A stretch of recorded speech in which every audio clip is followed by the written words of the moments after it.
Fair warning, friends. Should you prefer to remain unburdened by foreknowledge of the thrilling adventures of Kratos, Atreus, and yours truly, then turn back now.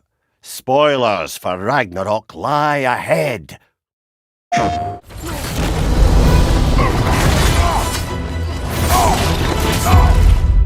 A big part of the inspiration for this scene, at least the emotional through line of the scene, is it taps into some of the fears that we have as parents.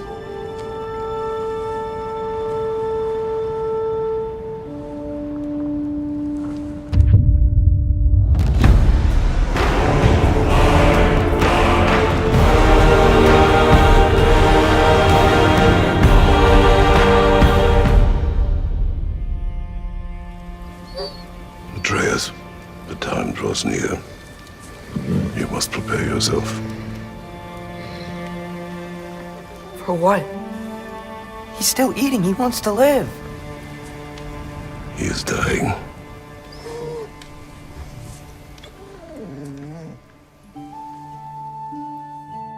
I'm Matt Sophis. I'm the narrative director on God of War Ragnarok. Hi, my name is Estelle Tigani, and I'm the cinematics producer on God of War Ragnarok. My name is Bruno Velasquez. I am the animation director on God of War Ragnarok. Hi, my name is Erica Pinto, and I'm the lead narrative animator on God of War Ragnarok. It's my job to work with a cross-disciplinary group of really talented people to set the course, try to keep it on track, and then get out of the way to let people be great at their jobs.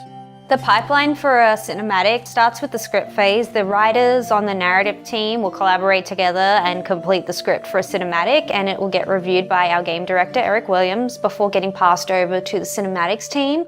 My job on the cinematics team is to help guide the cinematics through the pipeline, track tasks, make sure everything is on schedule and on time. I work very closely with many departments, including our visual arts service group and our cinematic arts group, and we work closely with them to develop the staging, the previs of our cinematics, and we go to the mocap shoots. My role in God of War Ragnarok was to oversee all the animation direction across the entirety of the game. It was definitely a big challenge because this is one of the most ambitious games that we were done at the studio for sure.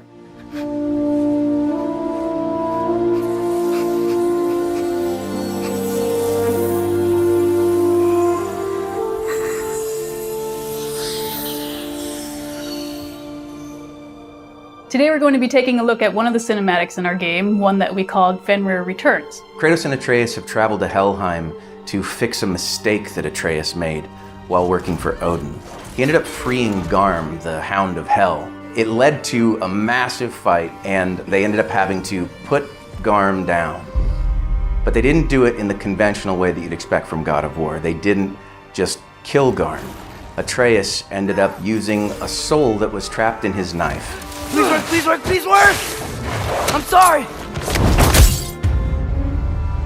We opted not to go with storyboards most of the time. The reason why is we have a no-cut camera. Storyboards are really good at showing between each cut, close, far away, but the hard work is mostly in how that no-cut camera is going to move around the scene. So instead we opt for Scene Bible or our pre-visualization phase. On the last project, we discovered that previs was easiest to do when we were all together, able to shoot live action reference or get into mocap suits and shoot on stage. During COVID, we were all stuck at home. What we ended up doing was going back to more traditional previs where we would work directly in Maya. It took a lot more iteration and experimentation to make sure we got the timing where we thought it would be realistic when we got to the stage.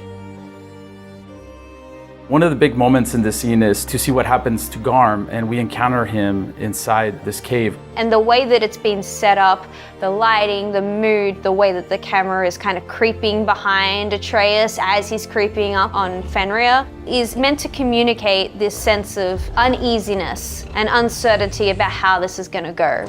You're okay. As Atreus approaches the cave, he's really hoping that the soul that Angerboda told him was in his knife was Fenrir's. He didn't know for sure. Sorry I hurt you. It's over now. I promise. So the biggest challenge for this scene was to really get the sense of that change of personality. So at first, you just finish this giant battle against Garm, and you're not quite sure if it's still a threat. This is why we chose to place him in that cave, you know, make it a little bit of like, oh, is he gonna leap out? Is he gonna attack us again? And of course, you know, Atreus kind of recognizing him and kind of knowing his own pet, he's the one that kind of figures it out first. Slowly you see that transformation, that transition into Fenrir. Fen? Are you?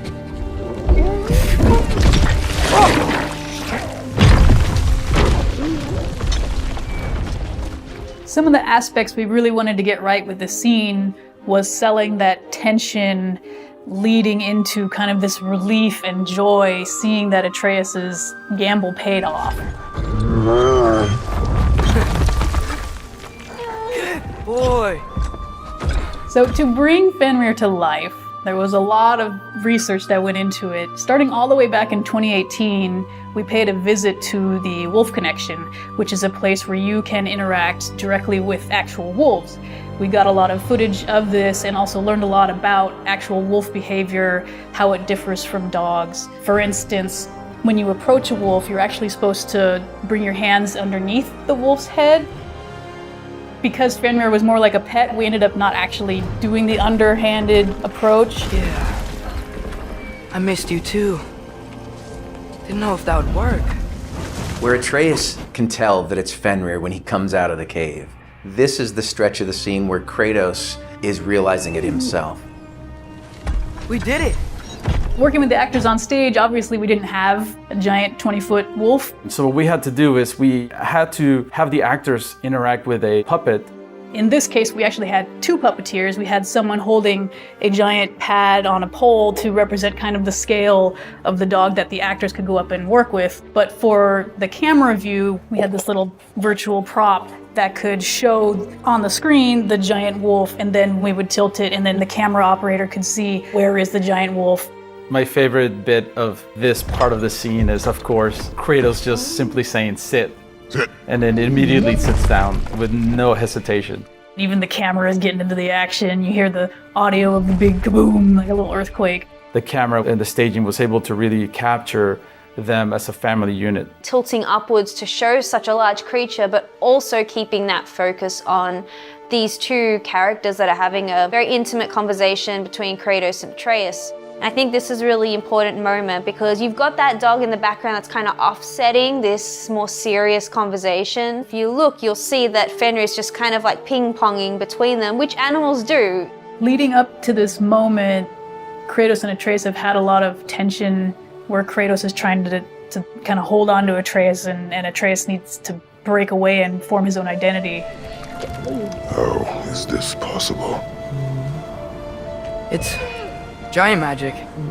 For Fenrir, we actually mostly did hand keyed, which means our animators would pose the wolf and move him around all themselves. Some other research we did, we ended up shooting reference footage with dogs, and you'll see, you know, when the wolf comes and kind of crawls towards Kratos and Atreus, just trying to nail that body mechanics. And what we ended up doing, because of the different camera angles and the size of the wolf that we were going to represent in game, what we did is we ended up shooting from the camera perspective and the closeness that we needed to recreate in our scene, which presented itself as amazing reference for our animators.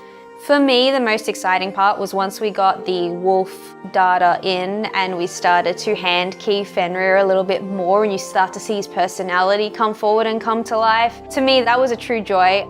We also really wanted to lean in finding natural behaviors that dogs and wolves do when he yawns and shakes himself, just really feeling all the fur, and we want to sell that this is, you know, something that's alive and not just a bunch of polygons on the screen.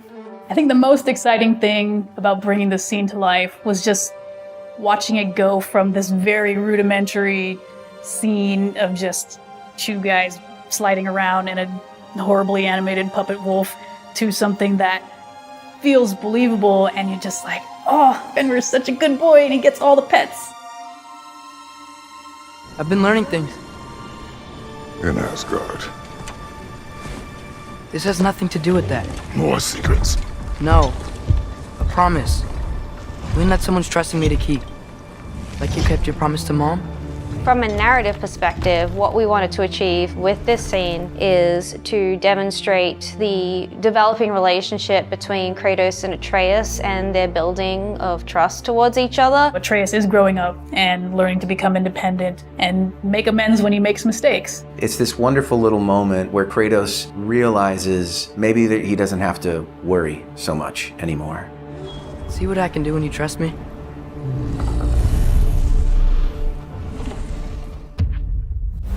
Thank you for joining us as we broke down Fenrir Returns, one of many, many cinematics in God of War Ragnarok. And big thanks to everyone. There are hundreds of people who come together to make one of these possible.